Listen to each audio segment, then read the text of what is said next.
Seringkali perguruan tinggi dipandang sebagai menara gading, yaitu institusi yang dihormati oleh masyarakat sebagai tempat berkumpulnya para intelektual dan merupakan sumber pengetahuan, akan tetapi lulusannya dianggap tidak siap pakai, belum dapat menyelesaikan berbagai persoalan di masyarakat, dan kurang terampil dalam melaksanakan pekerjaan atau tugas di tempat kerjanya. Dalam upaya meningkatkan relevansi lulusan perguruan tinggi, Direktorat Jenderal Pendidikan Tinggi telah mengadopsi kurikulum berbasis outcome untuk diterapkan di perguruan tinggi. Apa sebenarnya kurikulum berbasis outcome? Perhatikan uraian berikut ini. Melalui serangkaian program pembelajaran yang telah dirancang, program studi menghasilkan lulusan. Dengan menyandang atribut lulusan suatu program studi, para lulusan diharapkan memiliki peran yang relevan di masyarakat dan bisa mengembangkan karirnya dengan gemilang. Bagaimana harapan itu bisa dipenuhi?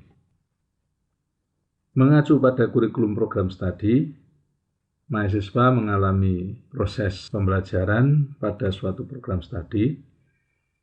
Selama proses pembelajaran, mahasiswa belajar pengetahuan deklaratif dan pengetahuan atau keterampilan fungsional.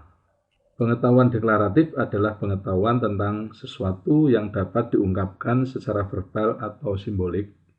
Pengetahuan fungsional merupakan pengetahuan yang memberi informasi bagaimana melakukan sesuatu. Adapun keterampilan fungsional adalah kemampuan untuk melakukan sesuatu atau kemampuan mempraktekkan kemampuan fungsionalnya. Dari pengalaman belajar pada suatu program studi, pengetahuan deklaratif maupun fungsional serta keterampilan fungsional terinternalisasi pada diri mahasiswa sehingga dapat melakukan sesuatu atau memiliki keterampilan fungsional.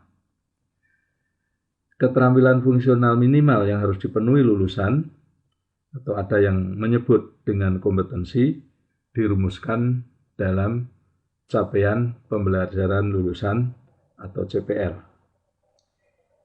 Inilah outcome dari proses pembelajaran program studi. Mengapa disebut outcome, bukan output? Ini untuk membedakan dengan output pembelajaran konvensional yang biasanya masih content based. Dalam pembelajaran berbasis materi, kriteria lulusan diukur seberapa jauh mahasiswa menguasai pengetahuan dan keterampilan yang dipelajari, sedangkan dalam konteks ini yang diukur adalah seberapa jauh mahasiswa dapat memanfaatkan pengetahuan dan keterampilan yang dipelajari untuk meningkatkan keterampilan dalam melakukan suatu pekerjaan atau tugas. Jadi pemenuhan CPL itu merupakan dampak belajar, bukan hasil belajar. CPL merupakan hasil internalisasi pengetahuan dan keterampilan yang dipelajari. Berbekal keterampilan fungsional itulah, mahasiswa diharapkan menunjukkan kinerja yang baik sesuai dengan perannya di tempat kerja, minimal sesuai dengan profil lulusan yang dijanjikan program studi. Ini disebut extended outcome karena setelah terjun di masyarakat atau tempat berkarya, yang dikerjakan adalah masalah real yang kemungkinan akan berkembang mengikuti perjalanan waktu. Sehingga untuk dapat mengerjakan atau menyelesaikannya, para lulusan harus dapat mengembangkan keterampilannya sesuai dengan dinamika perubahan yang dihadapi. Itulah mengapa pembelajarannya disebut dengan pembelajaran berbasis outcome atau outcome based teaching and learning, dan kurikulumnya disebut sebagai kurikulum berbasis outcome atau outcome based kurikulum.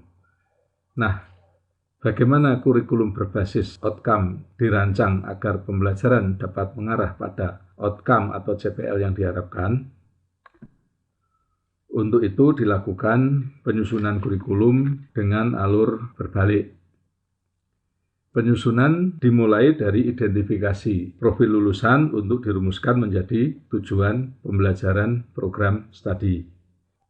Jadi, tujuan pembelajaran program studi adalah menghasilkan lulusan sesuai dengan profil sebagaimana yang teridentifikasi.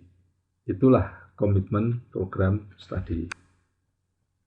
Mengacu pada tujuan pembelajaran, kemudian disusun capaian pembelajaran lulusan yang merupakan keterampilan fungsional yang diperlukan untuk mewujudkan komitmen program studi.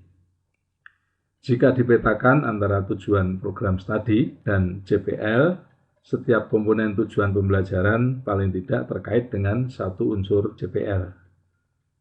JPL inilah yang digunakan sebagai tolok ukur untuk menentukan kelulusan mahasiswa. Dari rumusan JPL ditetapkan bahan kajian dan aktivitas pembelajaran untuk mewujudkan JPL.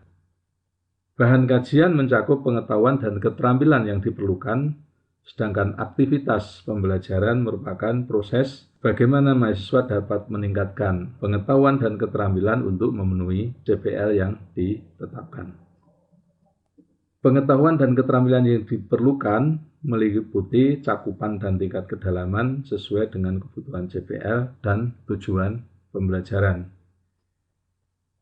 Di dalam aktivitas pembelajaran termasuk bagaimana perkembangan capaian pembelajaran pada setiap tahap dimonitor dan dievaluasi sehingga pada akhirnya dapat memenuhi capaian pembelajaran lulusan.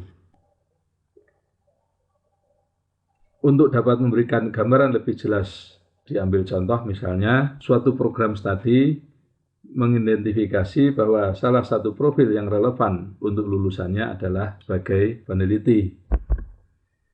Sebagai seorang peneliti, lulusan dituntut untuk mampu melaksanakan penelitian ilmiah. Maka salah satu tujuan pembelajaran program studi menghasilkan lulusan yang mampu melaksanakan penelitian ilmiah. Agar lulusan yang dihasilkan mampu melaksanakan penelitian ilmiah, maka diturunkan JPL. Dengan rumusan, mahasiswa dapat menerapkan metode penelitian untuk melaksanakan percobaan. Dari rumusan itu jelas bahwa yang dinilai secara eksplisit bukan penguasaan pengetahuan metode penelitian, tetapi kemampuannya dalam menerapkan metode penelitian dalam praktek melaksanakan percobaan. Secara eksplisit, pemenuhan JPL ini menuntut penguasaan pengetahuan tentang metode penelitian. Akan tetapi, pengetahuan itu saja tidak cukup. Untuk dapat melaksanakan percobaan, mahasiswa juga harus memiliki pengetahuan dan keterampilan lainnya, misalnya perangkat keilmuan di bidangnya sesuai dengan program studi, instrumentasi, serta pengelolaan data digital dan lain-lain, baik sebagai prasyarat maupun prasyarat. Semua itu merupakan bahan kajian yang diperlukan untuk dapat melaksanakan percobaan sesuai dengan kaidah metode penelitian. Bahan kajian tersebut meliputi cakupan materi dan tingkat kedalamannya, sehingga secara akumulatif mengarah pada terpenuhinya JPL ini. Dari uraian tersebut dapat dirangkum 3 aspek penting dalam implementasi kurikulum berbasis outcome. Yang pertama, acuan utama dalam sistem ini adalah JPL yang dirumuskan untuk mencapai tujuan pembelajaran, yaitu mewujudkan profil lulusan. Kemudian yang kedua, cakupan dan tingkat kedalaman materi yang menyesuaikan kebutuhan JPL. Kemudian yang ketiga adalah aktivitas pembelajaran mahasiswa, termasuk di dalamnya adalah penilaian dan evaluasi yang dirancang untuk memenuhi JPL. Demikian uraian singkat tentang kurikulum berbasis outcome yang disajikan oleh Pusat Pengembangan Sistem Pembelajaran, Lembaga Pengembangan dan Penjaminan Mutu Pendidikan, Universitas 11 Maret, Surakarta. Saya Heri Purwanto. Terima kasih telah melihat video ini. Semoga bermanfaat.